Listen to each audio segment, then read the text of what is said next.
Hey, how you doing, everyone? Welcome back to Big Frog's 4x4. Today, we're putting a 3-inch lift on the front of this Wrangler. It's in 2003.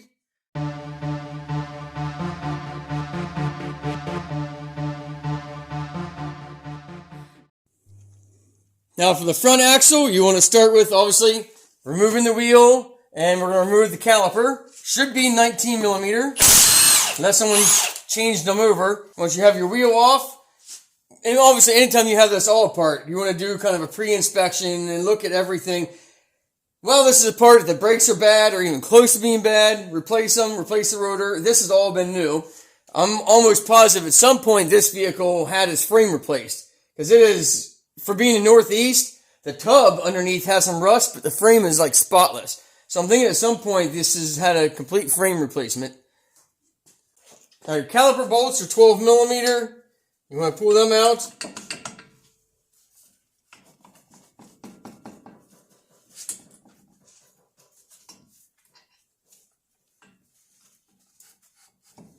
And if you don't have a rust ridge on here, they should slide off fairly easy. Just kind of squeeze and pull them back this way a little bit, get them a little loose. They should come right out.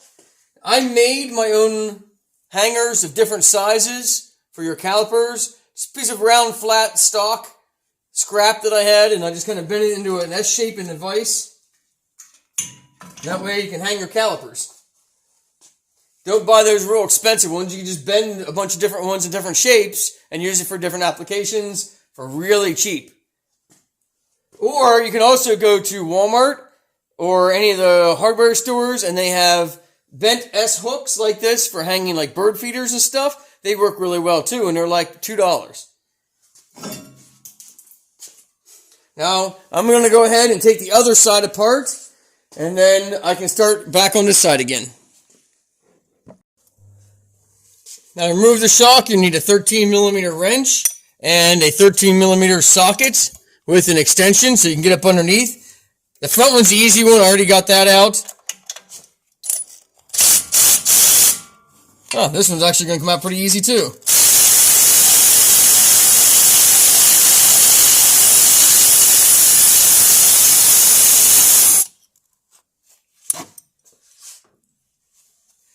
Now, I already did the other side, so I know what situation I ran into over there. I'll probably run into the same thing here.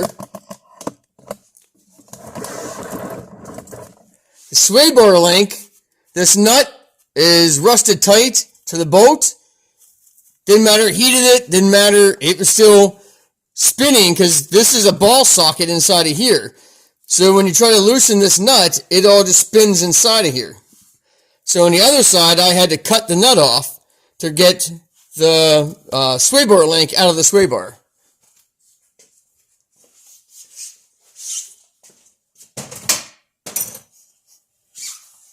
So we'll get the impact on it, but I'm pretty sure I'm not even going to bother trying to heat it. I'm just going to see if it comes off.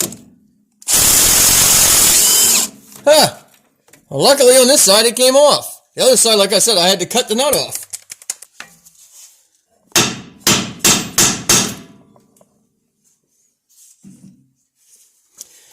And it does have a bit of a taper, kind of like a ball joint and stuff. So, like I said, you just got to tap it a little bit and it should pop right out. Now, keep in mind, if you're doing this and you have jack stands under the frame, the whole axle will drop when you do all this. The whole axle drops some. So, you're going to make sure that you are not near it when it drops. It doesn't drop a lot, just a little bit. Obviously, you saw there. Now, next, I want to get my steering linkage off on the other side, and I got to get the track bar off. So we're going to unbolt those. To do that, I'm going to lower the vehicle down and set the axles on jack stands.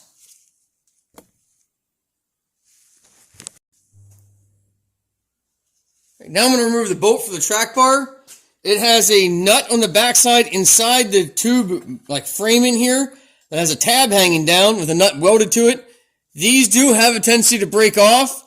If they do, you have to get the correct size bolt to put in here, or it can still allow the axle to move back and forth a little bit, and you'll get death wobble. If you've ever had death wobble, you know what that is.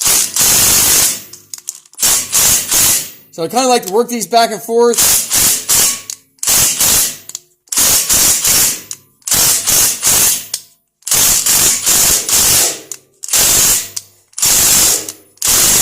kind of work that rust loose that goes through that bushing in there.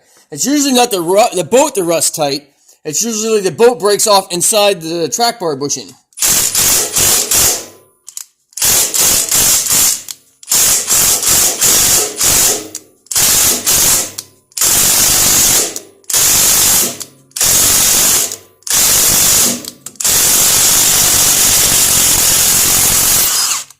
And there is the nut that goes up inside this tube in here for your track bar then.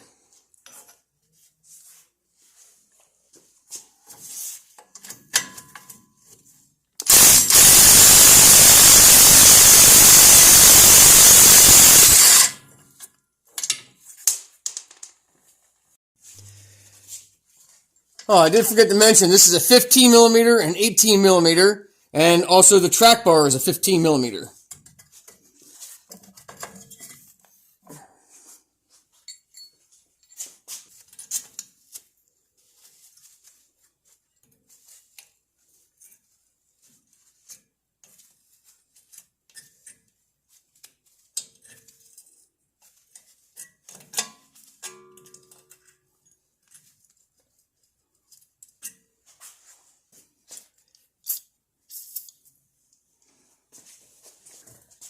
Ooh, she's in there pretty good.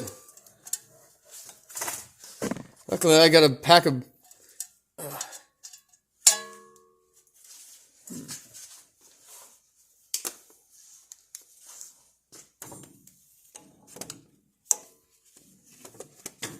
I have extra cotter pins because I'm not sure this is going to come out too easily.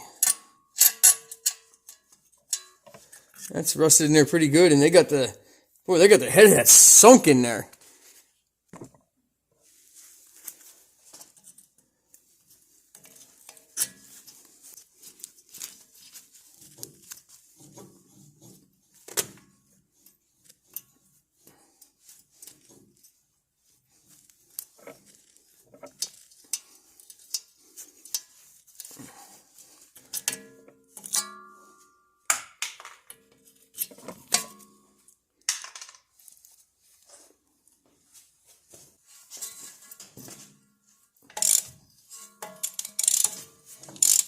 Kind of just work it back and forth here a little bit with a ratchet. You should be able to strike this. Try not to hit your boot. You want to hit it up here.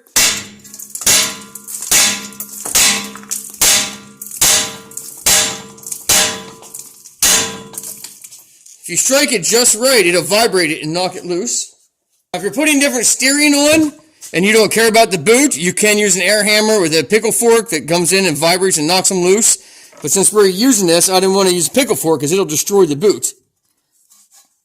And we don't want to put a new steering on it if we don't have to. Okay, so right now, the only thing holding this axle in here is the control arms. So this axle should be able to swing down even more. You have to watch that you might have to take the drive shaft off if you're going to remove the axle completely, which I might end up doing because I think it's going to be easier in the long run with doing all 4 control arms and springs and everything. Well, I apologize. I forgot to hit record. So basically, I stick a pry bar into here to keep this from spinning, and it's 8 millimeter. Bolts go in here. Use a short wrench or ratchet. Don't use an impact because these things can get tight in here and break off. And if they break off in the yoke, another bad day. So when you use a short ratchet or wrench, you can feel when they get tight and you can work them in and out. They typically come with Loctite on them also, so they're still hard to get out, but you'll kind of know when you're screwing them out and they jam and they get hard all of a sudden. Screw them back in and then work them back and forth. You may have to even apply a little bit of heat to this. You don't want a lot of heat because you don't want to take the temper out of it, but just warm it up enough maybe that Loctite will get softened. And then once you have both straps off, you come in with a pry bar then.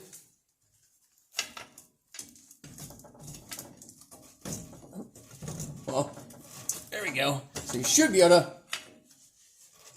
pry that back. But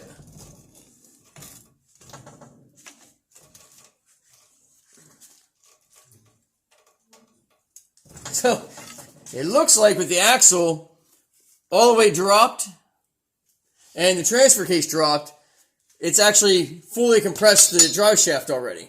So this one is loose. Once we get the arms and everything else, it'll just fall away. It won't be stuck in there right now anyways. So we'll move on to the next step.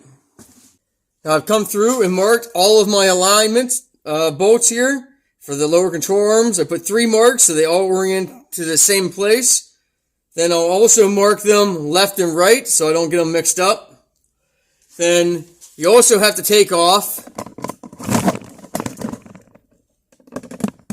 your breather hose from your upper control arm here.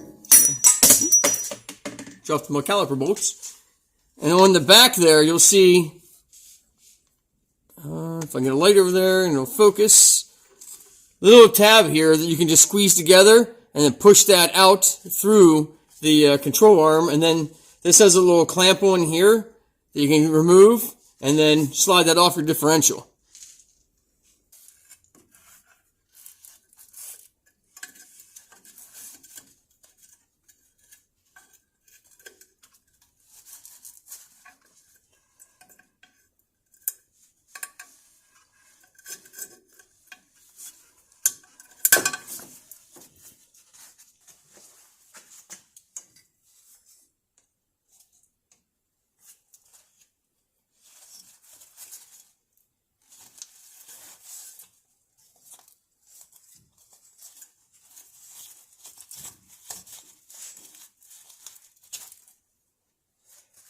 And if you don't cut that, and you kind of just spread it apart, it'll loosen it up. Then you can use a set of side dikes and squeeze it back together again and reclamp this.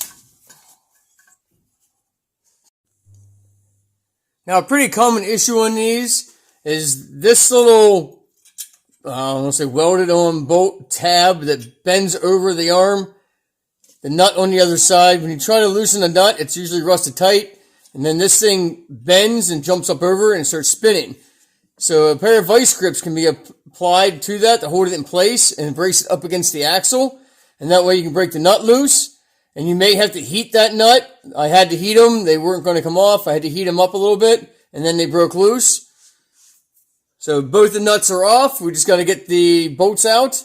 But before I get those upper bolts out, I'm going to loosen the lower control arms as well. The upper control arm bolts are a 15 millimeter. And the lower is 21 millimeter for the inner and outer.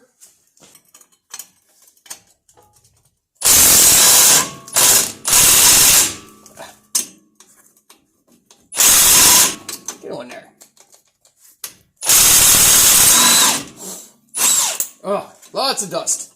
Lots and lots of dust. Alright, that's the bolts for the lower control arm. Now, if you have ABS on this axle, make sure you unplug the wire so that you don't break the wire. Obviously, this does not have ABS, so I don't have to worry about an ABS wire.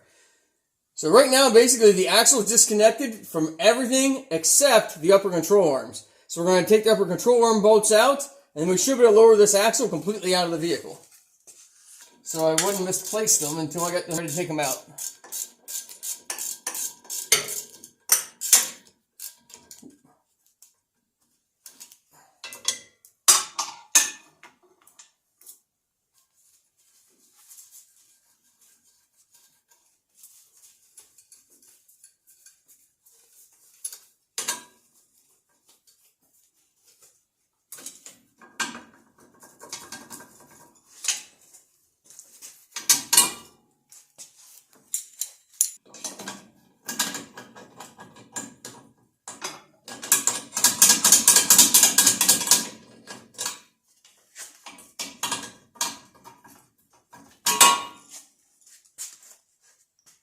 Your upper bolts are removed.